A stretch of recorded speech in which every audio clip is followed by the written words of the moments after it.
Welcome to Eat, Drink, and Explore with Cece. Today we are having dinner and the perfect movie, and the movie is September Affair, and it's based in Italy, and they go all over, but they go to Capri and Florence and Rome, and so I thought I would do a dish that I saw them eat when they were in the movie, when they were in Florence. And when I was watching the movie, I saw that they went to eat at a restaurant in Florence, and I thought, oh, I'm going to look it up and see if they still exist. And lo and behold, it existed. And it is Ristorante Orgagna, and it is found in the Piazza della Signora, and that piazza is the same piazza just off from the Palazzo Vecchio, and it is the statue. It's the piazza that has all the statues around it, and it has the replica of the Michelangelo's statue of David, and the restaurant is just off the side from there. So I looked up their menu and I was like, okay, what do they have? And so they had this dish that I've never made for you guys on there that was really interesting, and I thought, oh, that is so uniquely Tuscan that I wanted to make it for you guys. And since they were eating a pasta dish in the movie, and I couldn't quite see if it was just pasta and tomato sauce or what it was, so I picked a dish that was on their current menu today, and it's called Pasta Alla Boscaiola. That translates to woodman style pasta, and it's in feminine form, which means it's referring to the wife of the lumberjack, the woodcutter. And this dish goes back for centuries. It's predominantly found in Tuscany and Emilia-Romagna. There's not a specific set recipe for it. It has variations throughout, and I'm going to give you a variation. I'm going to be doing the rosso style, which has got the tomato in it, but you can also do the blanco style, which has just cream, no tomato in it. Now you can substitute the meat component of this dish as well. We're going to be using pancetta, so we have 6 ounces of diced pancetta here. You could substitute the pancetta with pork sausage if you wanted to, or if you want to go completely vegetarian, you can just omit the meat component. You've got 8 ounces of baby portobello mushrooms here, and I tried to slice them as thin as possible. And we have 4 cups of stock. And to increase the flavor of this dish, because boscaiola means that it's in the bush. Bosco means forest, right? And so this dish was originally made by foraging for the mushrooms and things. So you would, make this dish with a whole bunch of different mushrooms. So I couldn't find fresh porcini, so I got some dry porcini. And what we're going to do is we're going to reconstitute them.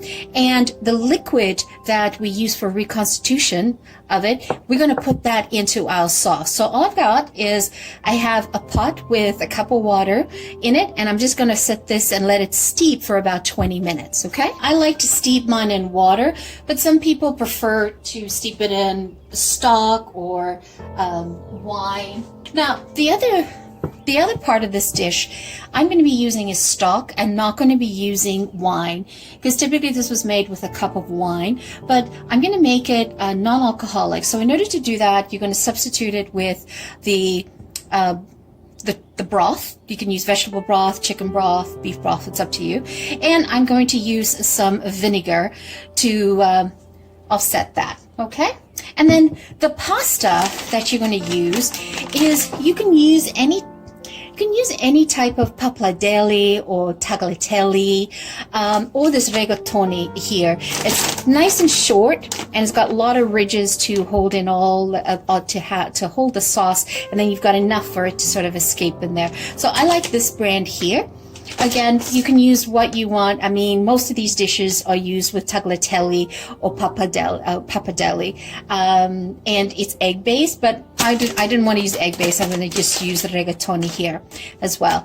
And then you're going to need a tin of tomatoes. Now, if you can find fire-roasted tomatoes, use that instead of what I have here. Could not find it for the life of me today, so I had to substitute it with that. Going to need some tomato paste, and you're going to need some passata, which is sort of strained strained to tomatoes, and I'll give you the sizings from there. We've got red chili flakes, we have a teaspoon of salt, we have half a teaspoon of black pepper, and half a teaspoon of nutmeg, and I have whole garlics here. I'm not going to chop these garlics, and you can see why. And then I chopped up some fresh thyme and some rosemary, so I have a tablespoon of each. And then to finish off the sauce, we have 3/4 cups of, 3/4 cup of cream. Now you could use, half and half. You could use 35%, 10%. It's up to you. So let's move over and start getting these, the pancetta cooking, and then the mushrooms. That's quite pungent, the smell from the porcini. That's going to add so much rich, woodsy flavor to the sauce. Okay, so what I like to do is I like to heat the pan, and I don't add any olive oil. I just add the pancetta in, because the pancetta is fatty, and I want to render down the fat. Now keep an eye on your pancetta. You don't want to burn your pancetta. You don't want to darken it. You just want to render that down. And I really like to chop them in fine dices like this, because I don't really want big chunks in the pasta.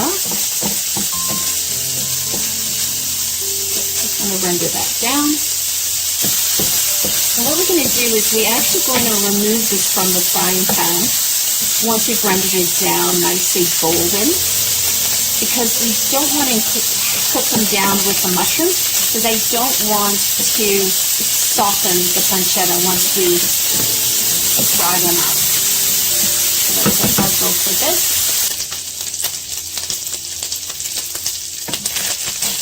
Pasta alla Boscaiola. It's a rich blend of mushrooms and bacon, like the pancetta here, and that silky smooth, garlicky herb, creamy sauce on top of it with the tomatoes. Oh, so divine. So we still have a little bit of fat, so we'll just keep rendering that down.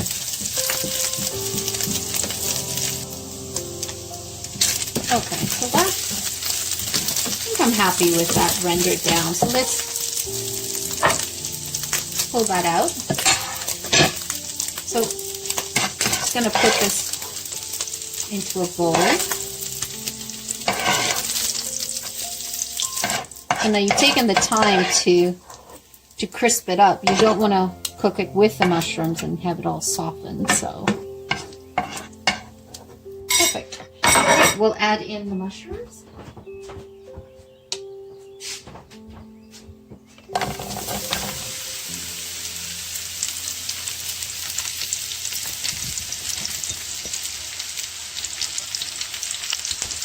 And what I'm going to do now, I'm going to render this down, but I'm going to add in the garlic cloves. Whole garlic cloves, just throw them in, and we're going to fish these out afterwards. So what this is doing is adding some flavor, and that's telling me that the porcinis have finished steeping. Add in some salt, just to help it along.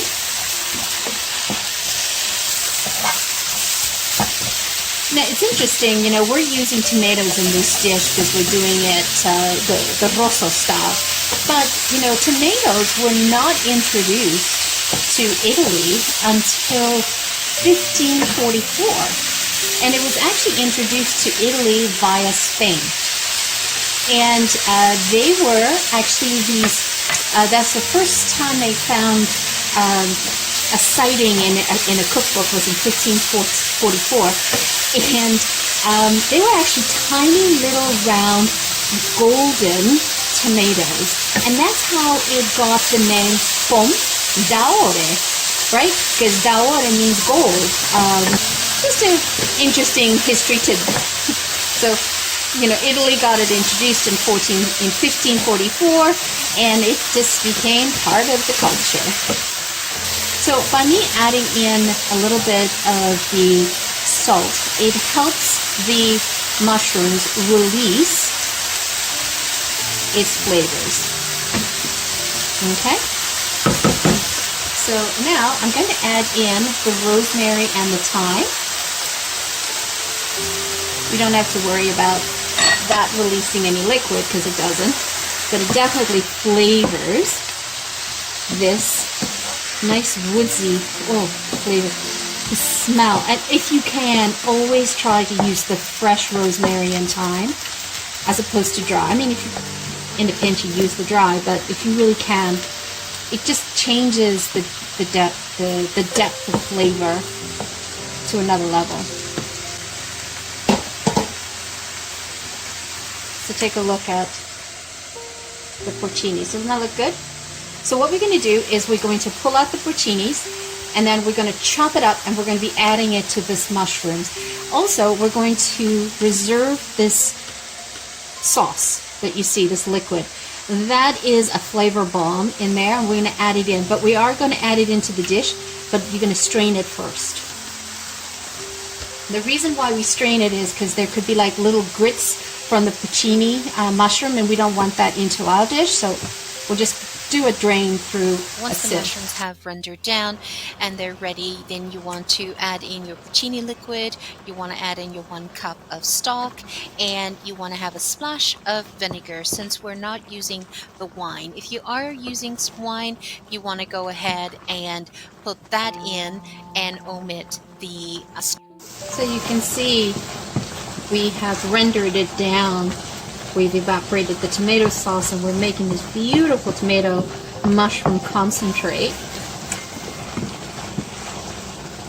So just keep rendering it. And you see there's the garlic. We'll pull that out when we go to serve. But this is the reason why I use baby portobellos, because they kind of keep their shape with all this rendering that we're doing.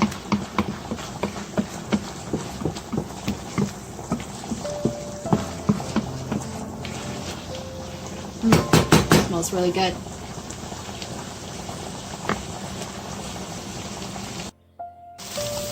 Look how nice and rich this ragu, this mushroom ragu is.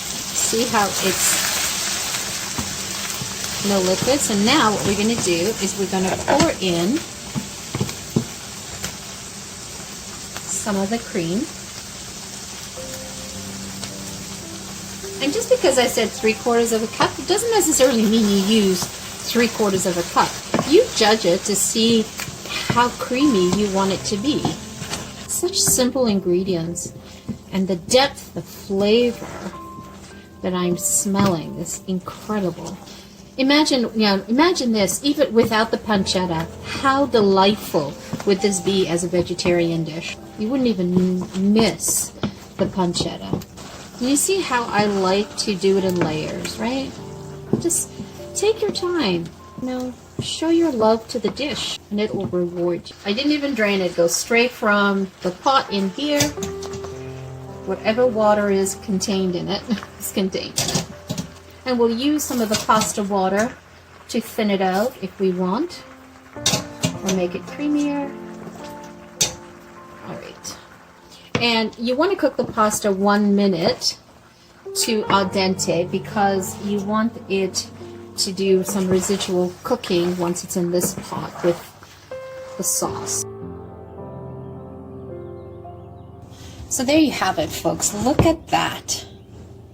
I just grated some Parmesan Reggiano cheese, and then now I'm going to also grate some Grana Padano cheese on it, because Grana Padano has this beautiful nutty flavor.